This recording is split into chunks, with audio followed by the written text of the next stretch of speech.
It is 5. We're gonna get rocking and rolling. I know it won't be there for years, so I don't know if I'm but you never know. Should I wait? Okay, good, best of luck to you. Steve's like, let's go.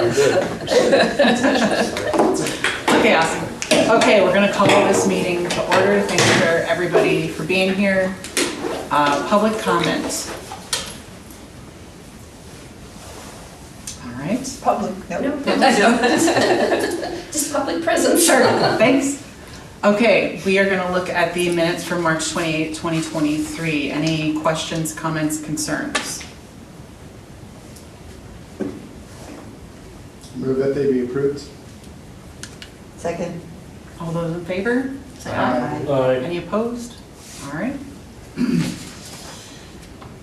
We're gonna move to the report from the library director. I'll just expand on a couple of the meetings that I attended and then one other thing. So I went to my first ever joint finance committee hearing. WLA has organized groups to go to each of the 4 hearings. I went to the one in Wisconsin Dells. I was just there as a supporter, not a speaker. WLA had volunteers that got there at 7 in the morning, so they were able to have a group speak. So it was just very interesting. Joan Balweg was there. I did say hi to her. She came and said hi to the librarians, so that was good.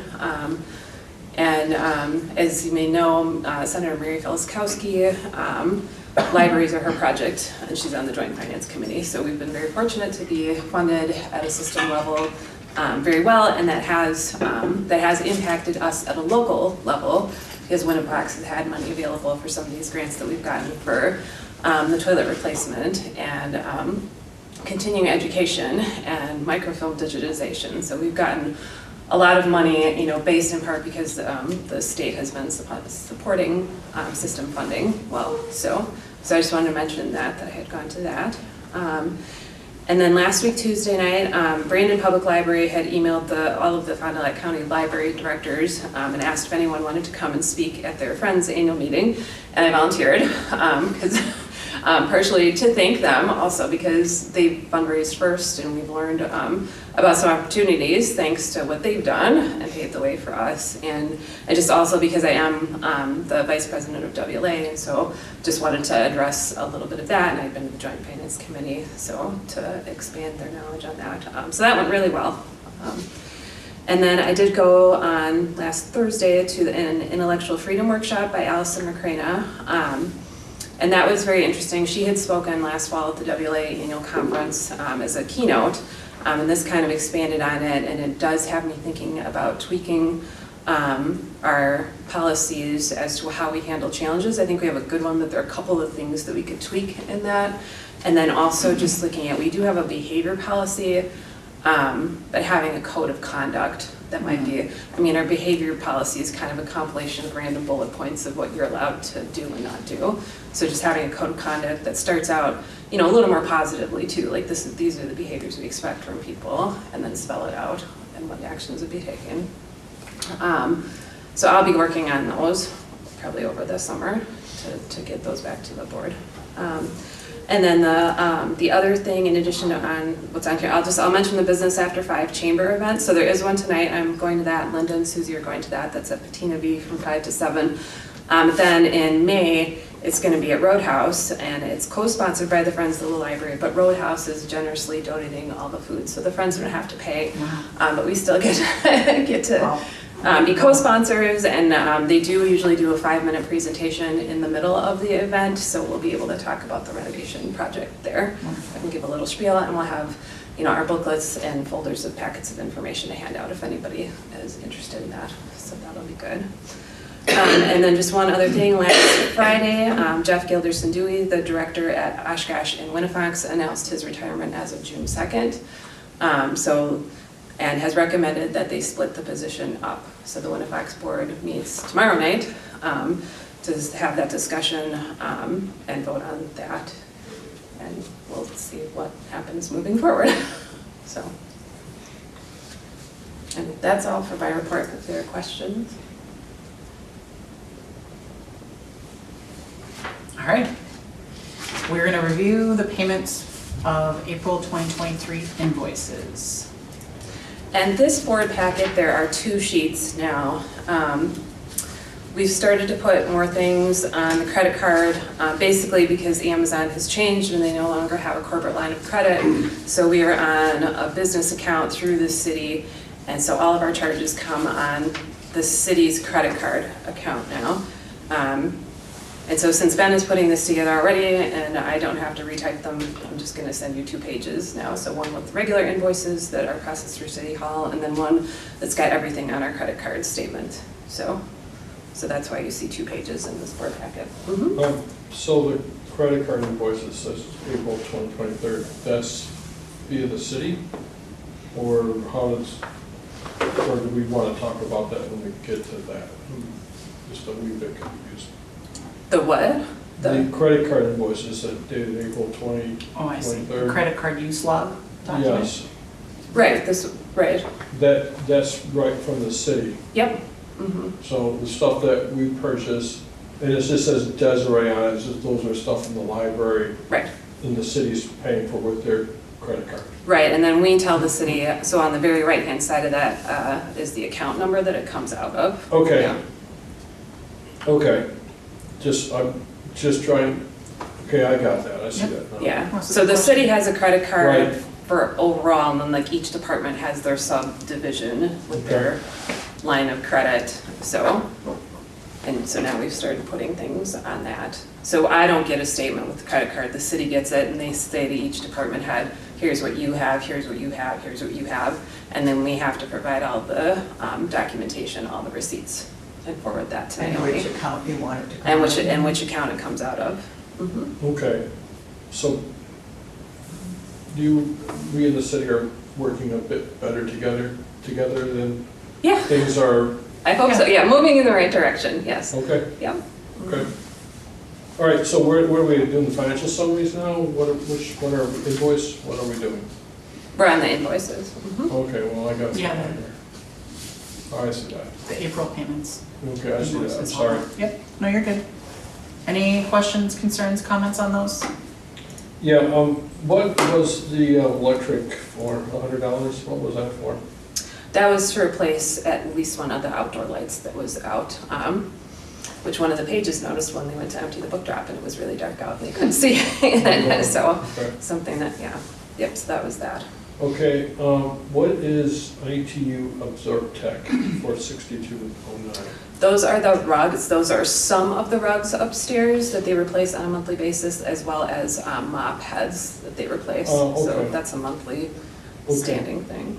And this is a really wacky thing, but like if I see like Baker and Taylor, I know that they're a book distributor that we get books from, and it says like $635.57. How many books are we talking? What are we talking about? Books only, audio books, what? Baker and Taylor is primarily physical books. Okay. Not audios or videos, so physical books. So All right, so like how many books does it depend on it can. cost? It does. Yeah, it does. If it's hardcover. Linda paperback. tends to order in batches, so Right. that's probably one of Linda's invoices. Right, so it could be 5 books, 10 books. Oh, no, No, they're more around than that, yeah. Way more than that. $15 to $25 each, depends Right. on if it's children's or adult nonfiction. Okay, So Baker and Taylor, just to provide some context, having done it before, Baker and Taylor lets you build carts endlessly. So like what I would do is I would look at the book lists and look at what's coming out and make judgment about what I wanted to buy and then build like my April cart, May cart, June cart, and then you can go in and edit as you want and then finally click this And that's order exactly what button. Linda does. I tend to do smaller orders as I so see then that we there get are a whole lots of bunch at one things. time. Right, right. For May, and then for April, we get a whole bunch, and then Yeah. June, Yeah, we probably have stuff built out 6 months, because the Probably. anticipation Yeah, right. for a book release is, yeah, particularly if it's, and that probably helps judge them how many books they should print. There's 5,000 libraries that want this book, so we better, do 10,000, Right. yeah, yep, Okay. exactly. All right. Okay, any other questions, comments, concerns on the invoices? All right, now we're gonna move to receiving an update from Personnel Committee, which I believe is me? Yeah. Yes, okay, I just wanted to make sure you hadn't identified No, somebody else. no. Okay, so the Personnel Committee, which was myself, Andy, Gary, and Janet, met yesterday evening to discuss staff survey, a trustee survey, and then the director self-assessment, which all three will combine to help inform the annual review of the library director. We are working with Winnifox to use their SurveyMonkey login information to build the staff survey to really ensure anonymity and confidentiality. We're really wanting to encourage staff to be as honest as they feel comfortable with any issues they might have, whether it's workflow, communication, whatever, so that we, if there are serious things or even minor things, we can work to make improvements, and confidentiality is important when it comes to disclosing things that might be sensitive. So we're working with that. I have the login information. I have to make a couple quick edits, and then the plan is to get the staff survey out tomorrow. The personnel committee will be meeting again May 10th. So the plan is to get staff survey out tomorrow, trustee survey out tomorrow, and your self-assessment out tomorrow, all with deadlines right before our next meeting. So then at our next meeting, we can analyze results, compile sort of more of a qualitative document to then use to inform our review of the library director, which we plan to have in June, is the review. Any questions on personnel committee meeting? So one extra point, the trustee survey will come out tomorrow morning at 8 a.m. and be emailed out. It's a Google survey, so it's. Don't delete it, your invitation. Check your spam. It comes from me, so. Yeah. So. And the staff survey, thank you for pointing that out. The staff survey will come from me, again, just to kind of really drive home that this is not Desiree just wanting to see all this information, that it's really us using this information to be, smart and effective. Okay, we're gonna move to receiving an update on the strategic planning process. Andy, do you want Strategic planning process. So we have a survey coming out next week, the 3rd, 6th in my mind. And so that'll run through the month of May. And that date was picked just since Debbie is here, because we'd like to hand out little flyers with QR codes at the book sale, just to reach more people so that they're aware of the survey. Right. And there'll also be one-on-one interviews. Some staff have been trained to do those, or will be trained to do those. So that's what we're up to right now. So who's that going out to? Anybody that wants to take it? Yeah, the community survey goes to anybody, everybody. Get your sister, get your dog, get your kids, take it. So is that like a link that will just be posted on Facebook and people are encouraged to click on it? It'll also Okay. be printed copies as well. Okay, Oh, Yeah, we okay. will have print copies and hopefully large print copies also available for people. Mhm. Is it long? Is 2 pages? Oh, not Two too bad. pages? It's going to be longer It's in four. print because there are sections that depending how you answer electronically, you would skip. Okay. And it'll skip you automatically, and so the print one's going to look a little longer. Okay. But staff all looked through it and gave input on it and added, made sure it was applicable to us and that we were asking good questions. So, and then I'll just mention that community conversation, Andy, that you saw the. So they're scheduling a community conversation for June 8th at 5:30. So kind of just like a group chat where anybody's welcome to join. And is that going to be virtual or in person? Don't think she said in the last email, so let's Okay. follow up on that. Yeah.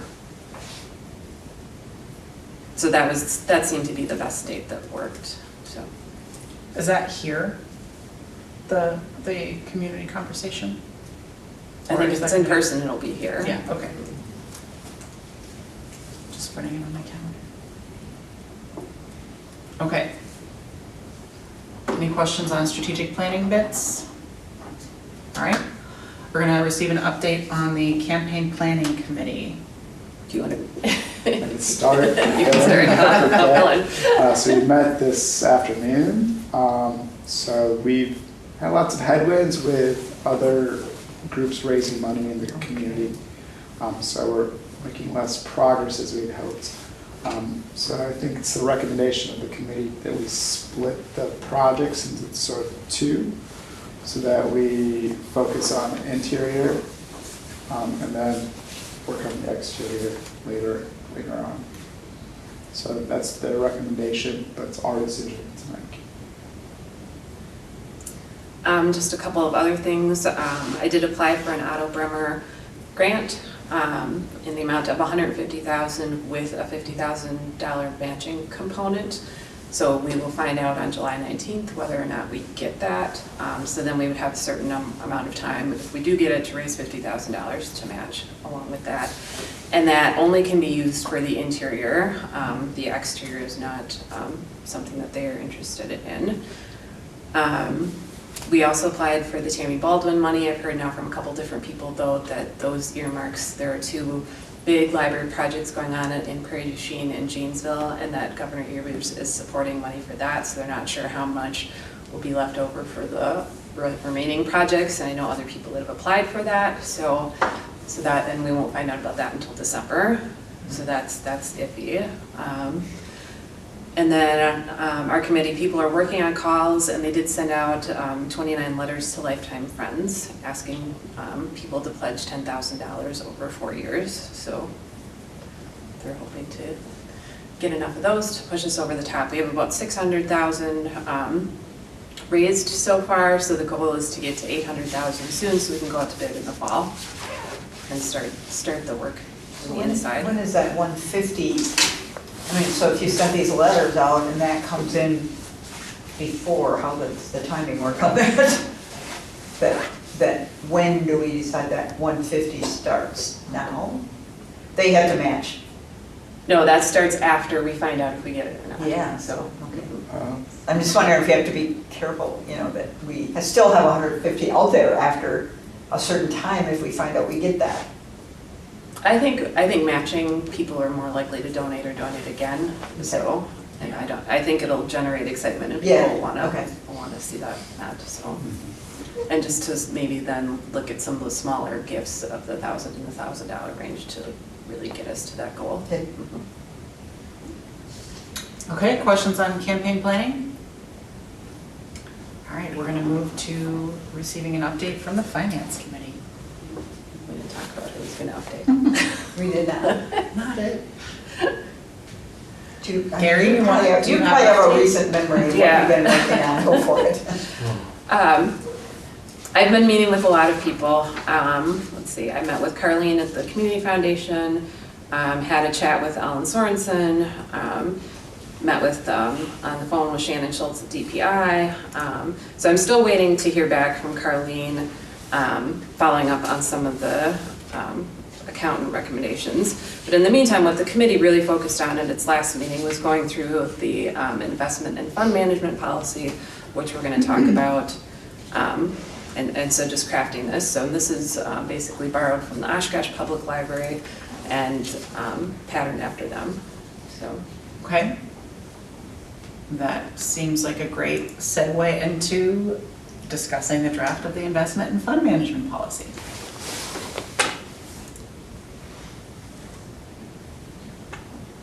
So on header 3, the funds for library excellence, these are what we've kind of established as the, what's the word I want?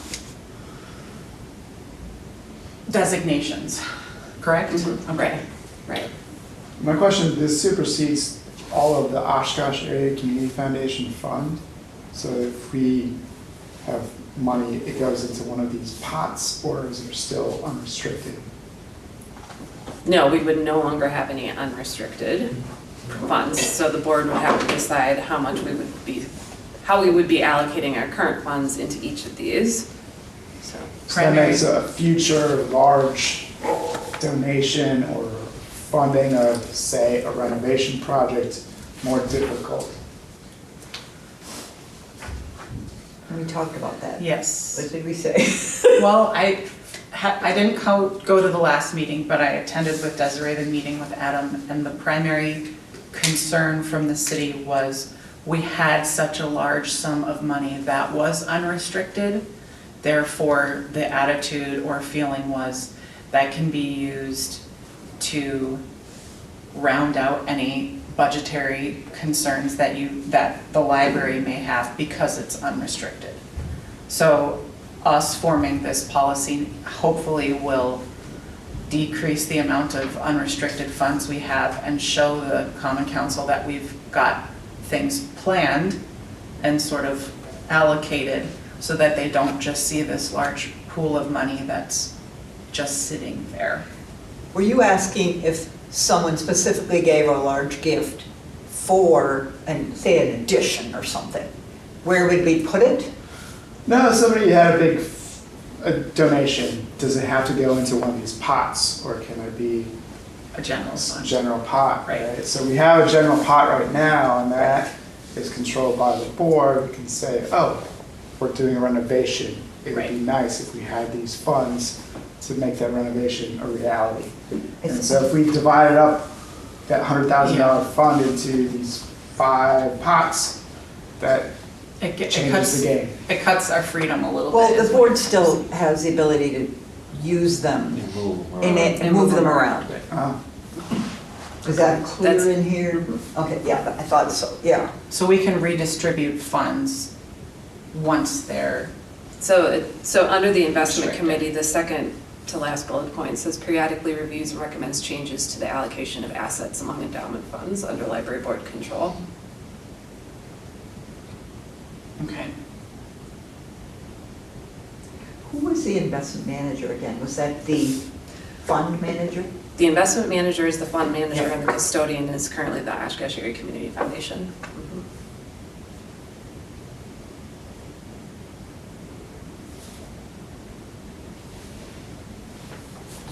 So from what I'm understanding, having kind of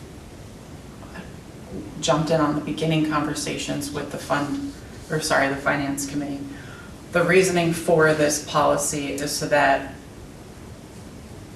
when we make our presentation to the common council, we can say, yes, we have this very large sum of money, but it's been designated so that in the end, we're not sitting on a large pot of money. We have things planned out so that they can kind of see that it's not, that, what is it, Doug, line 23, Fund 23?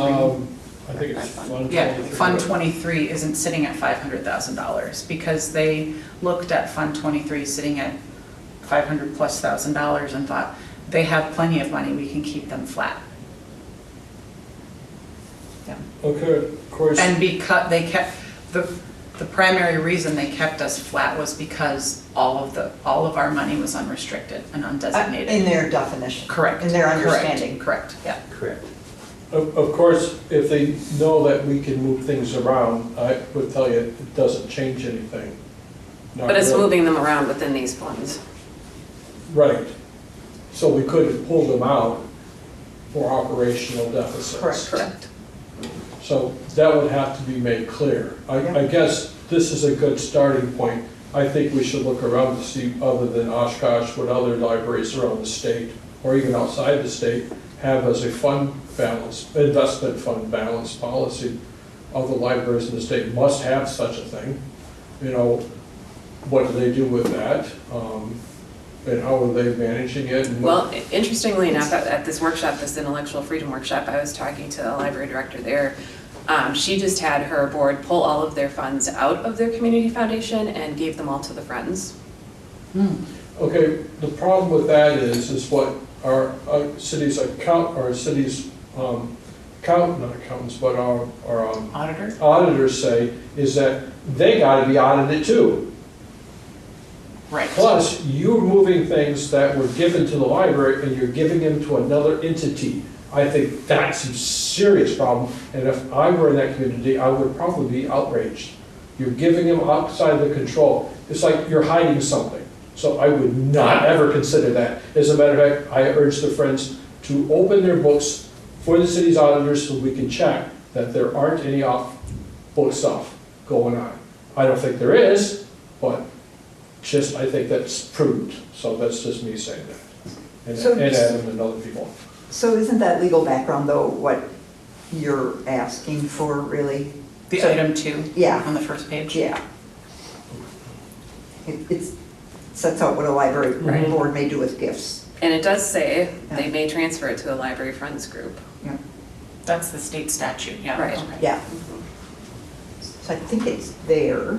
It's there, but just because it was put in a state statute years ago, doesn't mean that's something that we should do now. And I would be almost certain that it conflicts with something else. You mean, well, we weren't proposing giving it to I know, the we're Friends not Board. proposing to do that, but it's in there, and I would have to say that if they did that, I would be very hesitant. They should run that by the city attorney or someone else. Right, I'm not recommending it, Yeah. you asked what other libraries Oh, are doing, and I- I'm giving it as an example of somebody that I just spoke to. I fully understand that. I would think that would not, yeah.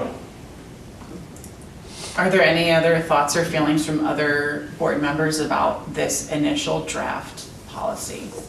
It seems fairly reasonable to have these pots of money set aside. It shows some accountability, but we also do need that flexibility to be able to reallocate things. So I think that's key, and that seems fairly reasonable to me. I mean, if the city has an issue with it being able to be reallocated, we just have to stress that the flexibility is important. Sometimes we can't just be completely locked in. You never know what could happen. Well, and the funds are completely under our control, so I mean, they can have certain feelings about it, but ultimately, like, we have full control over our funding. So, although we really have 6 pots, because special use funds, the Ripon Public Library Memorial Fund, that's another pot.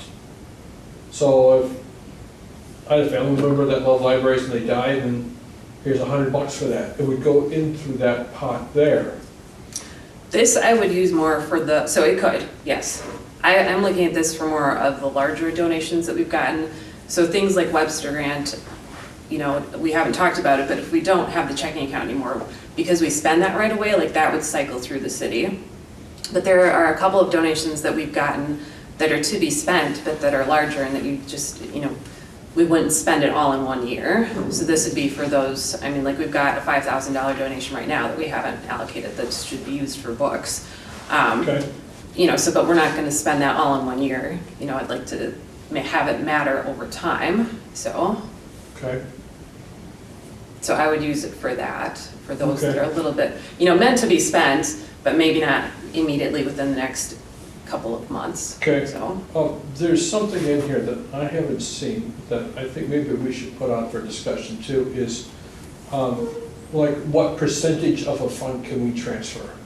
and that's a separate policy, and the finance committee wanted to get this one Okay, passed first, and then we'll talk about expenditure. That's being worked on, yeah. Yep. okay. And how much can be spent down per year? Right. That is in that other Well, policy. that kind of thing I think is important too. So like, what if we have $50,000 in the tech fund, but honestly, we don't really use more than $5,000 a year, if even that. Mhm. But this fund over here could use $10,000 so that we could do this, and so, you know. Yeah, so we can have that conversation when we look at that Yep. Okay, so, policy, yep, so- because that's being worked on so too. we're looking at tonight as a discussion item for this. Mhm.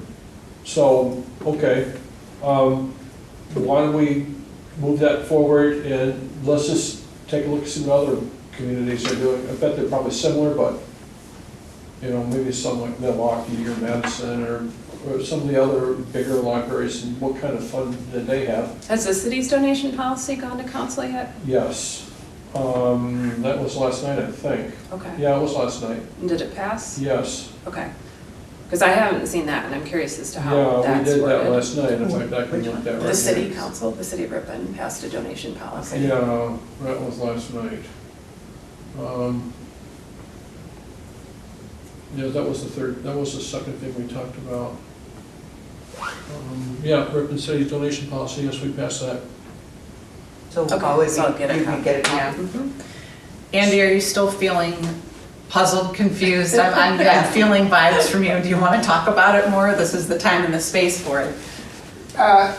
Is having these funds, these pots of money, going to change the city council's opinions? That if we have an endowment, if we have a foundation, that supersedes their responsibility to support the city library? That's Right. what I'm wondering. Yeah, and it's an absolutely valid question, and I asked very pointedly to Adam, if we have more clear designations for our OACF funds, will the Common Council feel differently about our budget come next year? And he said, I'd be inclined to say yes. So showing that we've thought through where we want to allocate this money, and it's not just this big pot of money that we're throwing up in the air, which it's really not, but, you know, and then I guess it shows that we're being, I guess, more responsible stewards when it comes to our large donations and endowments, because we are allocating them and not just sitting on a large. We think this is what they lump. wanted. It's like the first step toward being in alignment with what they're asking us to do. And this may be enough. But I do understand your point, and it does, I find it irksome that they are not just letting the state statute be what it is and let us just do what we want to do. But if we ever feel like we want to be able to not be held flat, this might be sort of a way to work together. We're trying positive cooperation. And then, And another council member that I spoke to said very bluntly that community foundation funds are completely separate from city funds. So at least somebody else on council understands that. I just think when it comes time for us to present the budget to the common council and they see line 23 of 600,000, whatever the number is, I'm literally pulling it out of the air. They see that it's not just all this extra money and that we have it planned for certain things so that they don't think that we're sitting on all this extra money and therefore we don't need any more support from the city. well, and it's very clear from the statutes and from all the research Desiree has done that donations are expected to be used for extra things, and they are not meant, when people donate to the library, they do not mean that will lower the tax burden of the city. So that's the basis of all this. I mean, it's possible that someone could, here's $500,000 to operate the library for the next 10 years. And they would have to designate They would have as to such. designate Right. that, and we would have to set up a separate fund Right. for that, and we have to notify the city Mm-hmm. and work with them about, so we don't get cut too badly, but this is what we're gonna do with the money. We're gonna live off the interest, but no one has done that. So, until they do, that's not an issue. I do like the idea that that money is going to be put into these various pots. We're going to end up with a policy and how we're going to spend them, what we're going to do with them, and if someone, and then I think we should publicize this, because maybe someone wants, yes, they're very light in the tech. I'd like to give them $1,000 for tech needs. Right, it gives them options to, and that will be listed on your donation form, then these So things when will we- be listed as possible places Right, to when we put do- their donations. The next time we do a Giving Tuesday campaign, where we're not doing the renovation, these will be also- the categories that people can choose to donate to. It promotes transparency too, you know, because people's eyeballs are on city departments for obvious reasons, and so we want to make sure that we are honoring our givers and our donors as much as possible with respecting their wishes and not just throwing it in one large pot. Right, and I think this is a good start, so let's just get one more time, maybe next month, find a couple more, see if we could improve upon this, if there's something that another community has, or if we think about there might be another fund, because I like this, like the Library Collection Improvement Fund. Oh yes, everybody likes to give money for audiobooks or for books, just books, or maybe magazine, or maybe even hoopla. Maybe should that be a separate thing? Maybe we want to give more, so we can have more hoopla or have more of this. So I mean, I'm just thinking yeah. this through, because I don't get books, but I like using hoopla and getting my favorite Father Brown mysteries, you know, or reading that book on hoopla. So maybe that's something some people find they want to specifically give to that. So a little bit, seems a bit maybe too niche for this, but I'm just thinking this. Okay? Right, totally. Okay. One more question, Go just ahead. for clarity, I think I understand it, but these are funds that can be spent down to zero, they're not endowments in which we only spend the interest. The that next, spins the off next of- policy after this one is approved, that's what the finance committee is taking up. So Oshkosh has the two policies in tandem then, so the expenditures. But I want to run some, because they have like 5% or 20%, and I want to run some numbers and see if we want to spend down as What works for us. Annually or. Yeah. Right. Okay, Mhm. So Yeah. like the city has a donation at the Fond du Lac Foundation. And the policy is we can spend it down to nothing. If there's something we want to use it for, we can spend it all down. So I kind of think that might be something that we want to do. Someone like, well, I've given you $5,000 for books, you know, are we going to like, oh, we're going to do 20% a year, 15% of that spend a year, or are we just going to use that up to buy books and when it's gone, it's gone? I think we, you know, that's the next policy that we're going to work through. Yep. Okay? Absolutely. Okay. So- Oh, sure, go ahead, sorry. My understanding would be that the investment committee is who sets aside and like comes up with specific numbers for the pools of money. And is it the investment manager that like pulls the lever and like puts, like actually physically works with the foundation and puts the money in these pools? Is that who would be doing it? Right. Okay. Right, and I did ask Carlene, we can split up our main fund into all these other funds, so that's fine. So it's And not a who would be the concern. investment manager again? Oh, I don't remember the name, but in 2 weeks, they're coming to Oshkosh and I'm going to the meeting, so I'll have more information after that, so, yeah. And again, And just remember that this last one is the pass-through. So if they say we want to buy some books this year, then they're just gonna, it's a pass-through, basically. That means we're gonna spend that right away, probably, right? Right, so. Or shortly. So is someone, you're talking about the library memorial fund? Right, The So, last special use fund. Right. Yeah. right, so if I want to give a $500 gift in memorial of my great aunt, Yep. who just loved this building, loved coming here and being obnoxious, but all that kind of stuff, like sit there for hours in front of the fireplace reading our newspapers and yelling at the news or whatever, that would just go in the special use fund? You just spend it on whatever that year, but it's going to be spent on one of those things most likely. Recommended by the donor. Right. And that, I think, is possibly being maybe thought about as a replacement for the checking account that we have, because the city was concerned about just the use of the checking account and why we have it and what the purpose is, and the checking account serves the same purpose. right. That's where we As put our, this. yeah, that's where Okay. we put our Webster Okay. grants, because then we were gonna use it right away. So this is kind of Okay. replacing, and again, that transparency, everything kind of commingles happily. Okay. Okay, any other discussion on that as of right now? No, all right. Let's move to the draft of, or discuss draft of revised bulletin board use policy. So we've been getting a lot of, a lot of posters dropped off, and the staff member responsible always comes and asks me if she's unsure, like, should this one go up, should this one go up? And so I looked at the policy, and we haven't reviewed this since 2014, and so I just thought it was time to tighten it up a little bit. It was interesting when I was looking at some of the other libraries in the area, that they're much more vague, and I would rather have something, because we get so many. I mean, it's not like we have a lot of space available, like we are making judgments as to what can get put on there, so I'd rather have more restrictions, because there are always events happening. So this just kind of ensures that, you know, everybody's being treated fairly, but it is mostly for events coming up,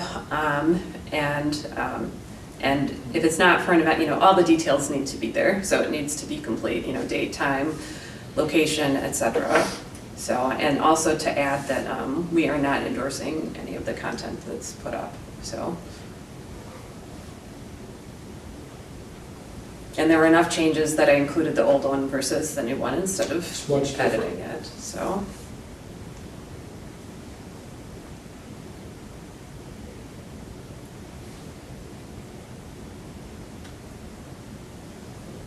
Any thoughts, questions, comments, concerns? So it's sensible changes to me. Yeah.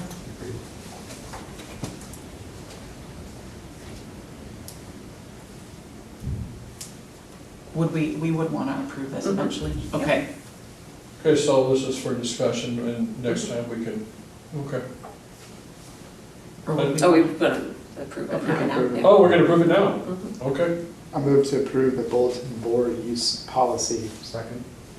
All those in favor, say aye. Aye. Any opposed? All right.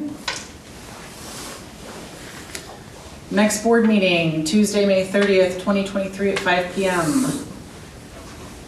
Anybody who has input for the agenda, get it over to Desiree by Wednesday the 24th. Anything else before we get out of here?